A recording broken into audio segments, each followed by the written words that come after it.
Juste pas m'envoyer. Filmer, hein. Donc là on lance Step 7. Donc Step 7 en fait ça va permettre de faire et la programmation de l'automate et de faire en même temps de la supervision. C'est-à-dire qu'on peut regarder ce qui se passe à l'intérieur de l'automate, ce que valent les entrées sorties, où on en est dans le programme, et ainsi de suite. Donc ça c'est notre fenêtre de travail. Voilà. Donc quand vous lancez ça, premier travail, donc là vous faites annuler. Voilà. Il vous ouvre un ancien projet. D'accord, ce projet-là, on va le fermer. Voilà. Là, je fais nouveau. C'est la feuille vierge. Je lui donne un nom. Vas-y, donne-lui un nom, ce que tu veux. Là, je fais init, par exemple. Voilà. Donc là, il va l'enregistrer en local. Vous pouvez le mettre après chez vous. Donc là, on a à voir donc, un programme init. Et là, vous voyez le MPI. Le MPI, en fait, c'est ce câble-là. Qui est donc connecté sur l'automate et sur le PC qui permet de faire la liaison. Donc de transférer les programmes et de regarder ce qui s'y passe. Là, vous allez sur le projet init. Vous cliquez à droite sur la souris. Vous faites insérer un nouvel objet. Vous dites que vous insérez une station cinématique 300. Pourquoi? Parce qu'on a un automate 300. Après, je double-clique là-dedans. Je vois apparaître le matériel. Je double-clique dans matériel. Après, je suis à vous. Et à présent, donc on va faire maintenant ce qu'on appelle la configuration matérielle. Donc j'agrandis un peu cette fenêtre. Là, j'agrandis celle-là. Alors, donc je regarde, j'ai du matériel disponible. D'accord, une liste de matériel, une bibliothèque. Je vais dans Cinématique 300 et je vais commencer par le début. D'abord, j'ai un rack 300. Alors, tu peux mettre une vidéo sur le rack. Donc là, j'ai un rack 300, c'est le rack métallique, sur lequel j'aurai donc une alimentation, une CPU, des entrées-sorties. Donc on commence par le début. Donc je prends le rack 300, c'est un profil et support, je le glisse, prendre glisser avec le bouton gauche, voilà, ça c'est mon rack. Sur ce rack, je vais avoir une alimentation. Donc l'alimentation s'appelle une PS300. Alors c'est une PS307 5 ampères, et si vous regardez ici, vous avez une référence. D'accord, cette référence, vous la retrouvez là en bas. Donc là, par exemple, chez nous, il y a marqué, si vous arrivez à vous approcher, 1EA00. Non, c'est là en bas. Ah, ok. Je précise bien. Avance encore avec ton téléphone, s'il te plaît. Là, on arrive à lire la référence. Cette référence, je la vois là en bas, au bas de l'écran. D'accord, je la vois là en bas. Là. Donc, je ne sais pas si c'est la même, mais on va dire que c'est la même. D'accord, je prends et je glisse. Une fois que j'ai fini ça, je dois mettre une CPU. Là, je dois mettre une CPU. C'est une CPU donc. Alors, je peux trouver une première référence CPU 313 2DP. Mais là, je vais avoir une version 6CF03. Et à l'intérieur, on me donne la version. D'accord, là, c'est une 2.6. Donc, je dois prendre une CPU 313 2DP, 6CF03, version 2.6. Là, je peux faire simplement en double-cliquant. D'accord, il dit, ah, il a raté. Donc, tu prends, tu glisses et c'est réglé. Ça prend un certain temps, mais il va y arriver. Là, il est super lent. Voilà, alors là, donc, on fait OK simplement, voilà. Donc là, il nous indique la CPU, donc avec un réseau DP, donc c'est ce que je disais avant, c'est le deuxième connecteur, donc c'est du Profibus. On a les 16 DI-DO, donc c'est des cartes d'entrée-sortie qui sont déjà intégrées à la CPU, d'accord. Et puis il y a une carte de comptage encore dedans. Alors par exemple, les entrées-sorties maintenant, je peux voir sur cette fenêtre-là directement leur adresse. C'est l'octet 124 et 125. Et 124 et 125 pour l'adresse de sortie. D'accord, c'est là-dessus qu'on les retrouve en fait. Donc si je veux mettre la sortie, la première sortie à 1, il faudra que j'écrive dans Q124.0. D'accord, je saurai que c'est Q124.0. Et puis après, donc on continue.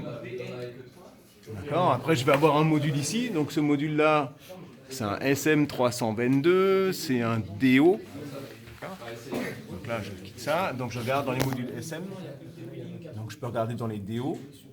J'ai donc des modules analogiques, AI, donc c'est analog input, analog output, digital input, digital output input, et là digital output. Donc là, tu peux prendre SM322, donc là vous voyez, vous avez de nouveau plein de références différentes. Et là, il faut les chercher, d'accord, à partir des références là en bas, et de ce qui est marqué ici, ce que c'est exactement comme modèle. Donc a priori c'est un 1BH01, donc c'est un 1BH01, donc là je le prends et je le mets en position, voilà, il sera en position 4 puisque le CPU prend beaucoup de place. Après tu as un module 321, donc le module 321 de souvenir c'est celui-là, c'est un 1BH01, j'ai de la chance, je tombe direct dessus, d'accord, je ne le prends pas au hasard, il est toujours indiqué là en bas.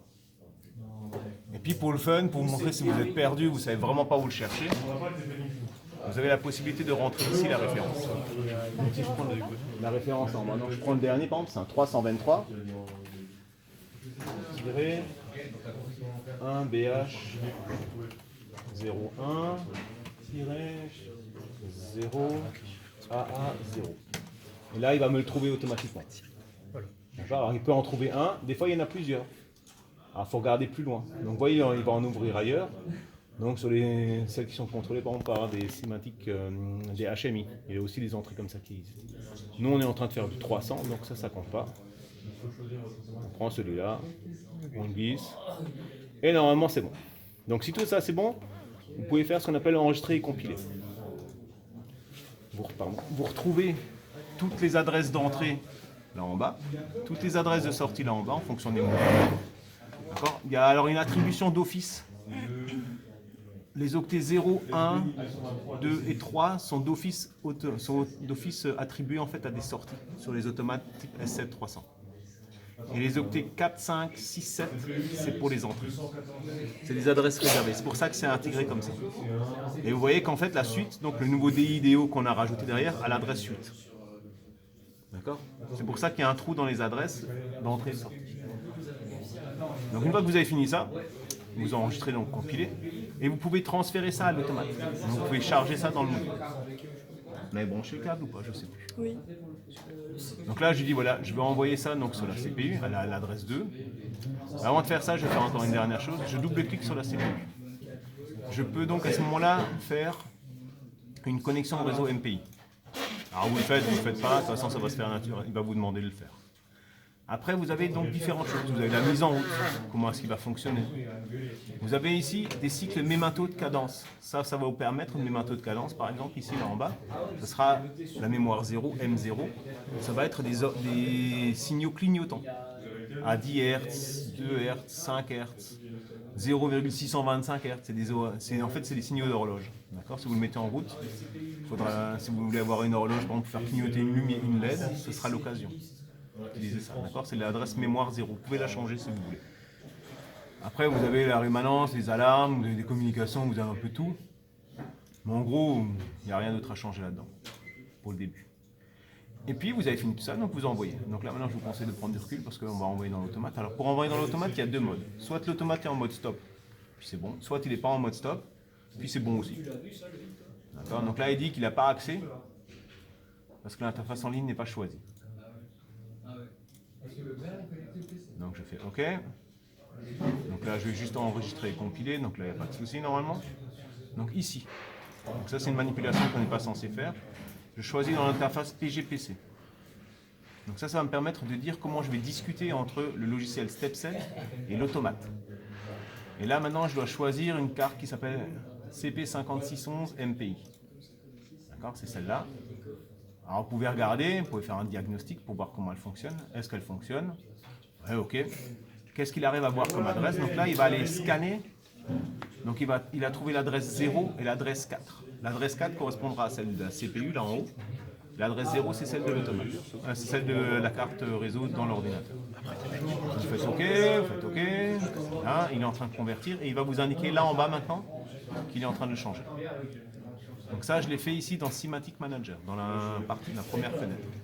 Je retourne dans ma configuration matérielle et maintenant je peux lui envoyer les données. Alors moi, juste encore une dernière précision, dans ma configuration, j'ai dit que la CPU avait l'adresse 2. D'accord ? Donc ça, c'est important de le voir, parce que maintenant, quand on va programmer, donc, il va nous dire, voilà, je veux programmer l'adresse 2, mais il ne va pas la trouver. D'accord ? Il va nous dire, voilà, sélectionner l'adresse du réseau, voilà, il trouve l'adresse 2. Après, je regarde les partenaires accessibles. Je lui demande de me les afficher.